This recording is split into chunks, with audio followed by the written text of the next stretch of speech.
بسم اللہ الرحمن الرحیم۔ علم سٹوری دیکھنے والے تمام دوستوں کو السلام علیکم۔ پیارے دوستو، اگر آپ ہمارے چینل پر نئے ہیں تو ہمارے چینل کو سبسکرائب کریں۔ بہت پرانے وقتوں کی بات ہے کہ بحیرہ ہند کے ساحل پر ایک مچھیروں کی بستی آباد تھی۔ وہ بندرگاہ سے بہت دور تھے۔ ان کا کام سمندر سے مچھلیوں کو پکڑنا تھا۔ وہ سمندر پر جاتے، وہاں سے مچھلیاں پکڑتے اور انہی مچھلیوں پر گزر بسر کیا کرتے تھے۔ ان مچھیروں میں دو دوست، جن میں سے ایک کا نام عدیل اور دوسرے کا نام جابر تھا، وہ دونوں بھی مچھلیاں پکڑنے کے لیے اکٹھے ایک ہی کشتی پر سوار ہو کر جایا کرتے تھے۔ جابر ایک بد مزاج اور بدتمیز قسم کا انسان تھا، جو ہر وقت لوگوں کو گالیاں دیتا، لوگوں سے بدتمیزی اور جہالت سے بات کرتا۔ کبھی بھی وہ خوش نہیں ہوتا تھا۔ جو کوئی بھی اس کو دیکھتا وہ ہمیشہ غصے میں ہوتا اور گالیاں نکالتا، جبکہ اس کا دوسرا دوست عدیل اس سے بالکل مختلف تھا۔ عدیل ہر وقت خوش رہتا، خوش مزاجی سے لوگوں سے بات کرتا، کسی سے بدتمیزی سے پیش نہیں آتا۔ جو کوئی بھی اس سے بات کرتا اس سے ہمیشہ اخلاق سے بات کرتا تھا۔ لیکن عجیب بات یہ تھی کہ وہ دونوں دوست تھے۔ وہ مچھلیاں پکڑنے کے لیے اکٹھے ایک ہی کشتی پر سوار ہو کر سمندر پر جایا کرتے اور وہاں سے مچھلیوں کا شکار کرتے۔ شکار کرنے کے بعد وہ مچھلیوں کو لا کر مہنگے داموں فروخت کرتے اور اپنے گھر کا نظام چلاتے۔ ایک دن ایسا ہوا کہ دونوں مچھلیاں پکڑنے کے لیے سمندر کی طرف گئے ہوئے تھے۔ سمندر کے اندر وہ گہرے پانی کے پاس پہنچ گئے اور انہوں نے وہاں پر ڈھیر ساری مچھلیاں پکڑی۔ پھر ایسا روز ہونے لگا کہ وہ گہرے سمندر کی طرف جاتے، جہاں پر عام اللہ اور مچھیرے جانے کا سوچ بھی نہیں سکتے تھے۔ وہ اس گہرے سمندر میں جا کر مچھلیاں پکڑتے اور ان مچھلیوں کو واپس لا کر باقی مچھیروں کی نسبت بہت مہنگے داموں بیچتے، کیونکہ ان کی اکثر مچھلیاں بہت نایاب ہوا کرتی تھیں اور یہ مچھلیاں ان مچھلیوں سے یہ اکثر مختلف ہوتی جو کم گہرے پانی سے عام مچھیرے پکڑتے تھے۔ دن گزرتے گئے۔ ایک دن عدیل اور اس کا دوست جابر رات کے وقت مچھلیاں پکڑنے کے لیے سمندر کے اندر چلے گئے، کیونکہ وہ بالکل نہ ڈر قسم کے لوگ تھے۔ خواہ کسی بھی قسم کا موسم ہو، وہ گھبراتے نہیں تھے۔ اکثر سمندری طوفانوں کے دوران بھی وہ اپنی کشتی کو لے کر سمندر کے اندر چلے جاتے اور وہاں پر جال پھینک کر مچھلیوں کا شکار کرتے۔ لیکن آج رات کے وقت پہلی بار وہ گہرے سمندر کی طرف بڑھ رہے تھے، تاکہ وہاں سے مچھلیاں پکڑ کر صبح ہوتے ہی منڈی میں لے جا کر اس کو بیچ لیں۔ جب وہ گہرے سمندر کی طرف جا رہے تھے تو انہوں نے دیکھا کہ ان کے ارد گرد بہت بڑی بڑی چٹانیں ہیں، اور یہ چٹانیں گہرے بھورے رنگ کی تھی۔ جب وہ گہری بھوری چٹانوں کے پاس پہنچے تو انہوں نے اپنے جال کو پانی میں پھینک دیا۔ جال کو پانی میں پھینکنا تھا کہ کچھ دیر بعد ان کو محسوس ہوا کہ جال کے اندر کوئی بھاری بھرکم چیز پھنس چکی ہے۔ وہ بہت خوش ہوئے۔ جابر نے کہا، لگتا ہے آج کوئی بہت بھاری مچھلی پھنس چکی ہے، ہماری قسمت اچھی معلوم ہوتی ہے۔ ان دونوں نے مل کر جال کو کھینچا۔ جو ہی جال کو باہر نکالا گیا تو وہ دیکھ کر حیران ہو گئے کہ جال کے اندر ایک بدنما اور کالے رنگ کی بہت بڑی مچھلی ہے، اور اس کا سارا جسم کانٹوں سے بھرا پڑا ہے۔ اس کے جسم کا کوئی ایسا حصہ نظر نہیں آ رہا تھا جس پر کانٹے موجود نہ ہوں۔ جب ایسی بدصورت مچھلی کو دیکھا تو جابر نے کہا کہ لگتا آج قسمت ہی خراب ہے، اور اس کو جال سے نکال کر چٹان پر پھینکتے ہوئے کہا کہ یہ بدصورت اور بدنما مچھلی پتہ نہیں کہاں سے پھنس گئی ہے۔ ہم نے تو یہ ارادہ کیا تھا کہ آج عمدہ قسم کی مچھلیاں پکڑ کر لائیں گے تاکہ مارکیٹ میں ان کو مہنگے داموں فروخت کیا جا سکے، لیکن اس منحوس بدنما اور بدصورت مچھلی کو پکڑنے کے بعد میرا دل بالکل بھی نہیں چاہ رہا کہ میں اور مچھلیاں پکڑوں۔ اسے دفع کرو، ہم یہاں سے واپس چلتے ہیں۔ ابھی وہ باتیں ہی کر رہے تھے اور اس کے دوست عدیل نے کوئی جواب بھی نہیں دیا تھا کہ اچانک اس مچھلی کے منہ سے ایک آواز نکلی کہ تم بہت بدتمیز قسم کے انسان ہو، اے گستاخ انسان، تمہاری جرت کیسے ہوئی کہ تم اس طرح بدتمیزی سے بات کرو؟ تمہیں پتہ نہیں میں کون ہوں؟ جب یہ باتیں سنی تو عدیل بالکل گھبرا گیا۔ اس نے کہا کہ ہمیں بتائیے برائے مہربانی، آپ کون ہیں؟ جابر کی تو جیسے سٹی ہی گم ہو چکی تھی، وہ بہت پریشان تھا۔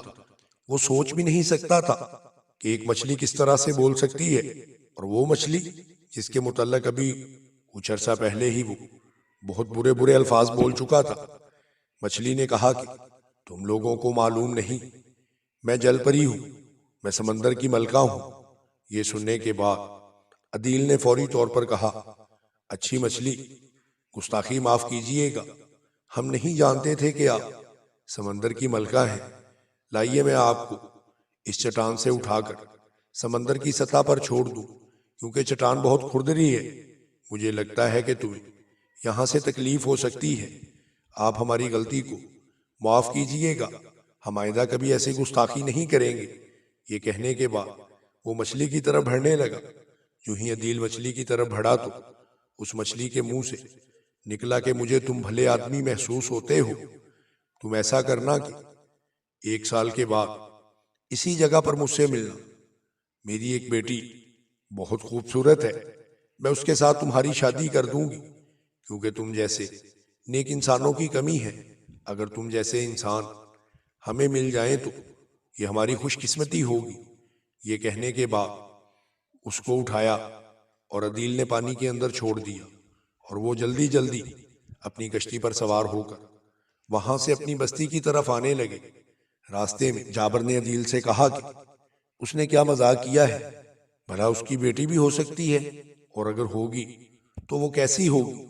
ابھی وہ یہ باتیں کرتے ہوئے واپس آ رہے تھے۔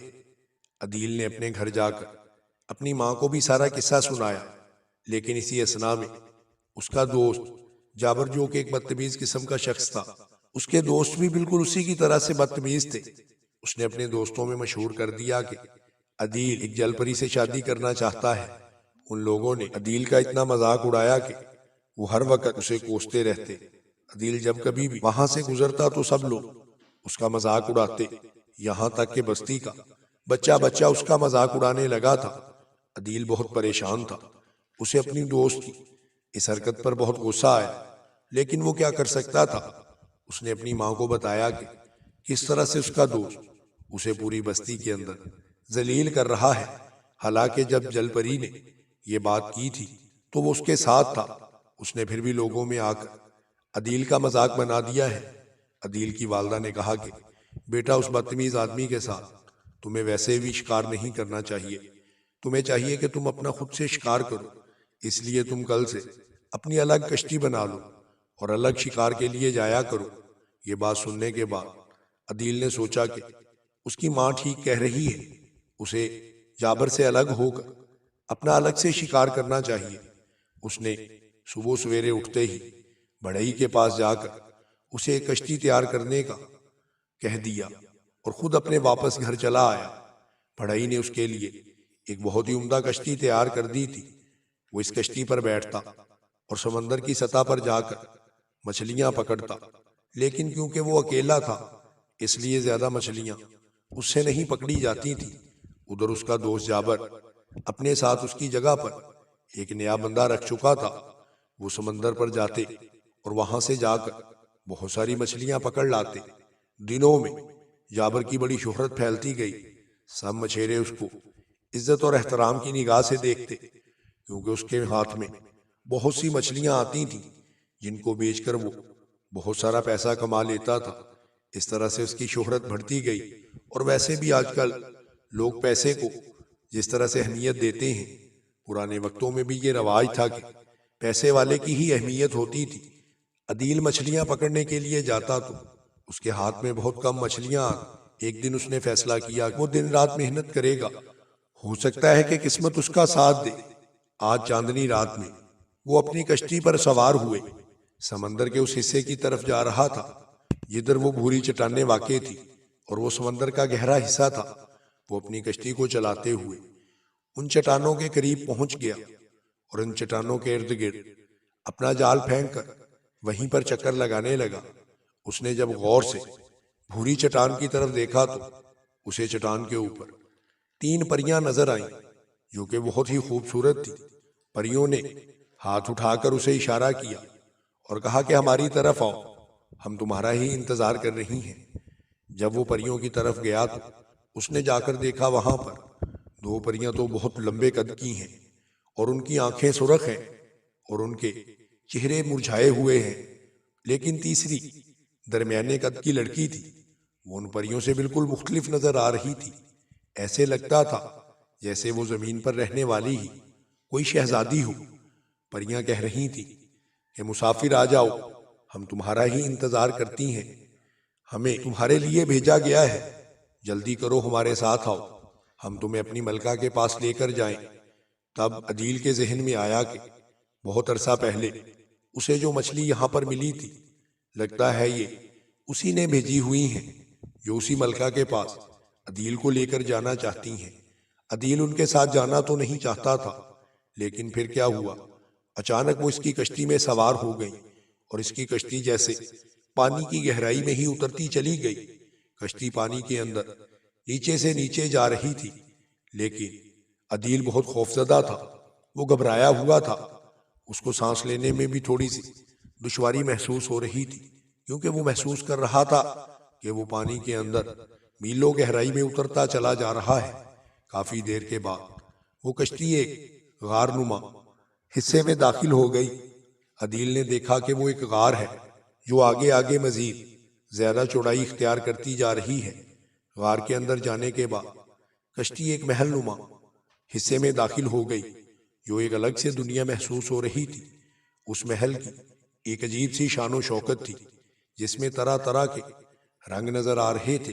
وہاں پر عجیب قسم کی سونے کی سرخیاں ہر طرف نظر آ رہی تھی۔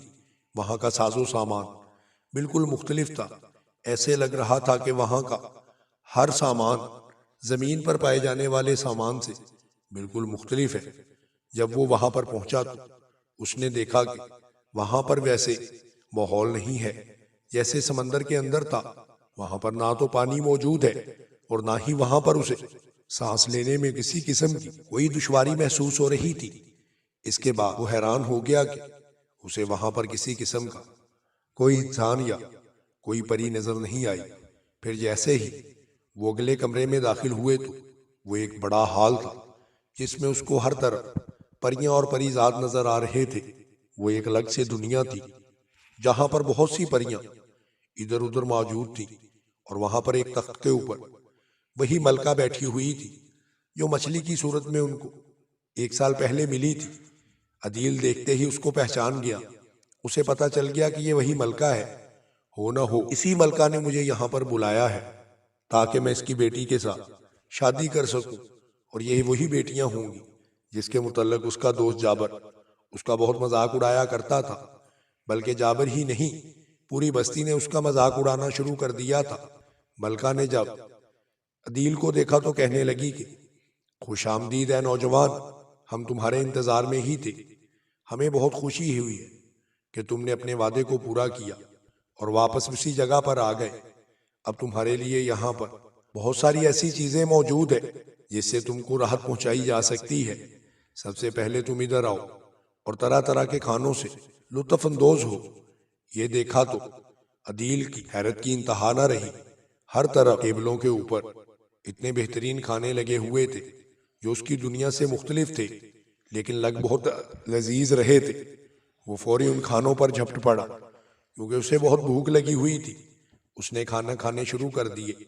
یوں ہی وہ کھانے کھانے لگا تو وہ لڑکی جو انسانوں کی طرح سے دکھائی دے رہی تھی، جو کچھ غمگین بھی نظر آ رہی تھی، اس سے کہنے لگی کہ مسافر کھانا کھانا لیکن اتنا پیٹ بھر کر نہ کھانا۔ عدیل کو اس کی بات میں عجیب سی ہمدردی محسوس ہوئی۔ کھانا کھانے کے بعد ملکہ نے عدیل کو اپنے ساتھ لیا اور مختلف کمرے دکھانے لگی۔ جب وہ پہلے کمرے کے اندر لے کر گئی تو اس نے دکھایا کہ وہاں پر ہیرے جواہرات کے ڈھیر لگے ہوئے ہیں، ہر طرف سونے کے برتن پڑے ہوئے تھے۔ اس کے علاوہ ہیرے، لال، موتی اور بے شمار جواہرات سے کمرہ لدا پڑا تھا۔ ملکہ کہنے لگی کہ اے نوجوان، یہ میری بڑی شہزادی کا جہیز ہے، جو نوجوان بھی میری بڑی شہزادی سے شادی کرے گا یہ سب جہیز اس کے ساتھ جائے گا۔ اس کے بعد عدیل کہنے لگا کہ ملکہ آپ کی بیٹی بہت خوش قسمت ہے، اور خوش قسمت ہوگا وہ نوجوان جس کو اتنا سارا خزانہ ملے گا۔ ہو نہ ہو آپ کی بیٹی اور آپ بہت عظیم ہیں اور آپ اسی لائق ہیں۔ یہ سننے کے بعد ملکہ بہت خوش ہوئی، پھر وہ عدیل کو اپنے ساتھ لے کر اگلے کمرے میں چلی گئی۔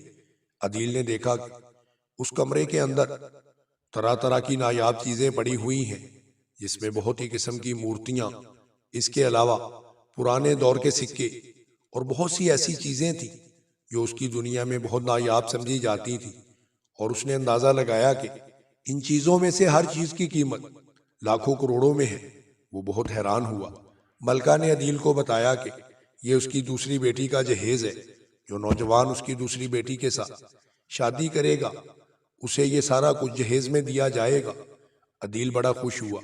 اس نے ملکہ کو کہا کہ یہ بالکل آپ کی شہزادی کے شایان شان ہے۔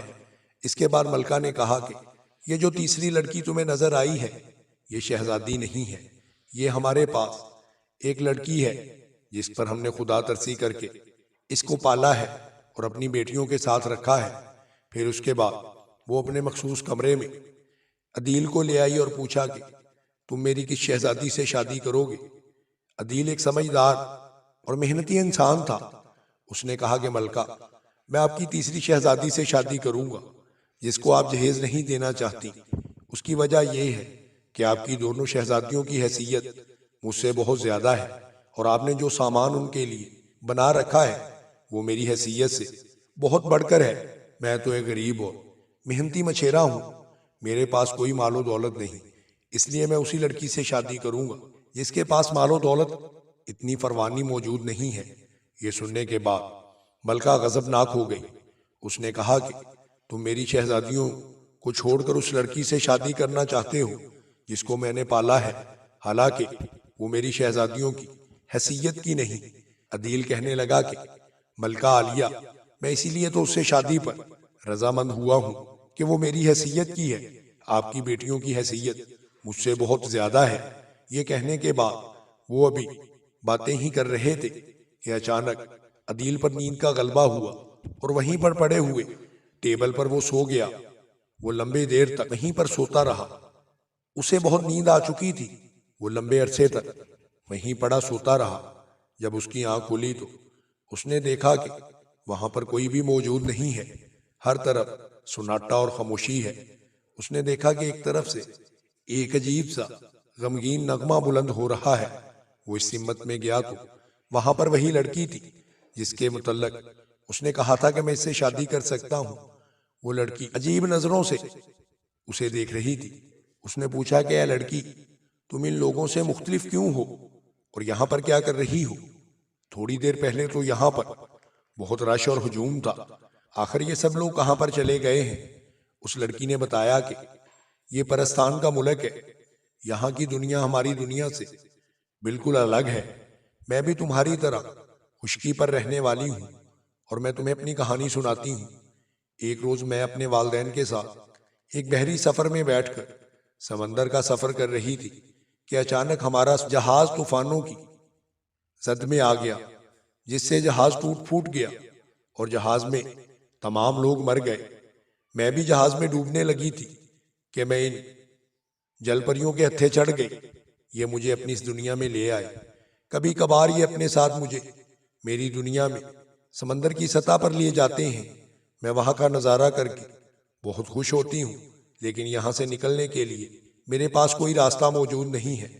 میں تم سے امید کرتی ہوں کہ شاید تم میرے ساتھ احسان کرو اور مجھے یہاں سے نکالو، لیکن ایک بات ذہن میں رکھنا کہ پریوں کے خزانے سے تم نے کسی چیز کو اپنے ساتھ لے کر جانا نہیں، کہ پریوں کے ان خزانے سے جو ملکہ نے تمہیں دکھایا ہے کسی چیز کو تم نے ہاتھ نہیں لگانا اور نہ ہی اپنے ساتھ لے کر جانا ہے۔ اگر تم اپنے ساتھ ان کو لے کر گئے تو یہ تم پر بآسانی قابو پا سکتی ہیں۔ تم یہاں سے اگر نکلنا چاہتے ہو تو برائے مہربانی مجھے بھی اپنے ساتھ لیتے جانا۔ یہ کہہ کے وہ رونے لگی۔ عدیل نے اس کو حوصلہ دیا اور کہا کہ فکر مت کرو، میں تمہیں اپنے ساتھ لے کر جاؤں گا۔ یہ کہنے کے بعد وہ اس کے ساتھ محل کو گھومنے لگا۔ اس لڑکی نے بتایا کہ اس محل کے 7 دروازے ہیں، 6 دروازے تو سمندر میں کھلتے ہیں، لیکن 7واں دروازہ خشکی کی طرف کھلتا ہے۔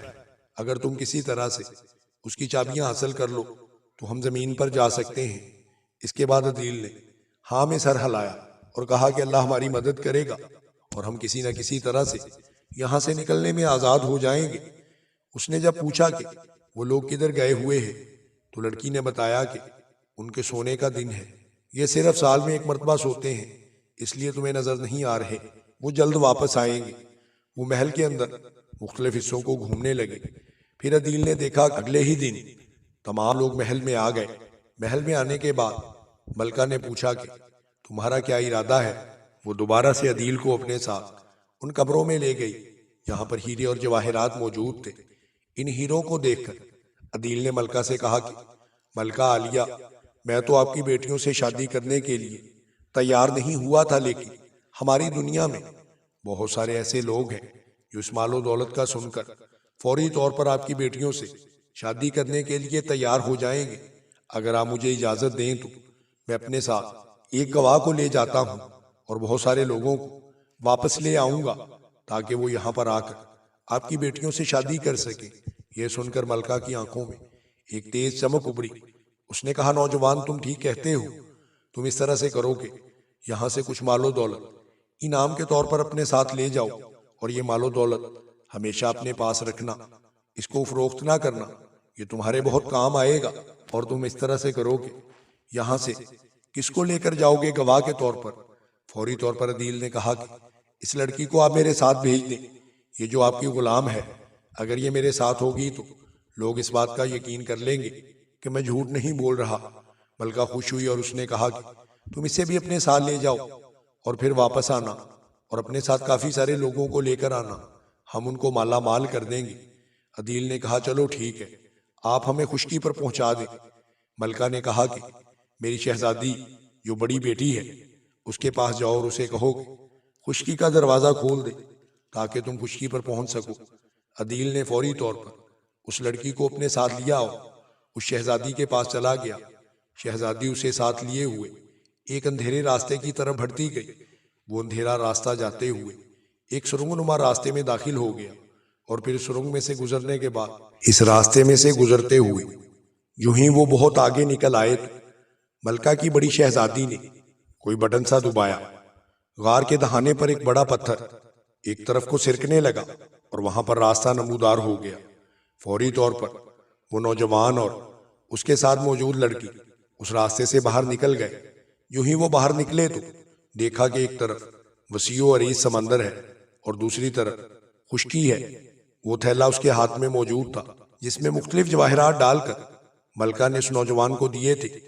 لڑکی نے عدیل کے ہاتھ سے وہ تھیلا پکڑا اور اس کو سمندر میں پھینک دیا اور کہا کہ اسے اپنے ساتھ مت رکھنا ورنہ وہ تم تک پہنچ سکتے ہیں۔ یوں ہی تھیلا سمندر میں پھینکا گیا۔ سمندر سے ایک شور بلند ہوا، سمندر کے اندر چیخوں کی آواز آنے لگی۔ فوری طور پر وہ وہاں سے اپنی بستی کی طرف روانہ ہو گئے۔ یوں ہی وہ اپنی بستی میں پہنچا تو لوگ اس کو دیکھ کر حیران ہو گئے۔